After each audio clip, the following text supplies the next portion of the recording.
शरद पवारांनी पुढाकार घेतला तर अजित पवार त्याला मान देतील। मग कुणी कितीही मिठाचा खडा टाकत असेल तरी दोन्ही पक्ष एकत्र येतील। विधानसभा उपाध्यक्ष अण्णा बनसोडे यांचं वक्तव्य। रुपाली चाकणकर यांच्यावर बोलून आम्हाला प्रसिद्धी मिळवायला त्या काय रश्मिका मंदाना आहेत का? सुषमा अंधारेंची खोचक टीका। तर सुषमा अंधारे काय बोलल्या माहिती नाही, मात्र त्यांची टीका मी त्यांना परत करते। रुपाली चाकणकरांचं एका शब्दात प्रत्युत्तर।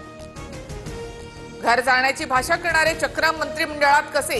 राज्यपालांना पत्र लिहिणार। विधान परिषद विरोधी पक्षनेते अंबादास दानवेंचा संजय शिरसाट यांच्यावर निशाणा। पंकजा मुंडे आणि धनंजय मुंडे गोपीनाथ गडावर एकत्र। गोपीनाथ मुंडेंच्या पुण्यतिथीच्या निमित्तानं गोपीनाथ गडावर विविध कार्यक्रमांचं आयोजन। धनंजय मुंडेंच्या विरोधात 2 तक्रारी दाखल केल्यात। याबाबत उद्या एसीबी चौकशीसाठी मला बोलावलंय। मुंडेंच्या विरोधातील सर्व पुरावे त्यांना देणार। अंजली दमानी यांची माहिती।